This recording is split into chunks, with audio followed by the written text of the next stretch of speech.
Okay, so here's a little bit of background on the Quicksort, how it all works together. So it's pretty cool.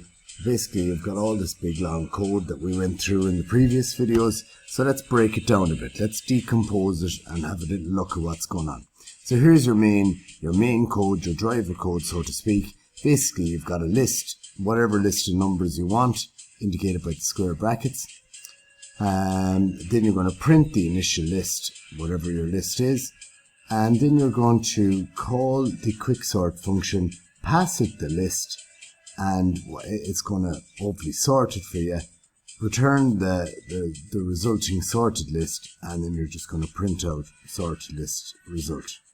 Okay, so that's pretty straightforward. And again, we dig in here now.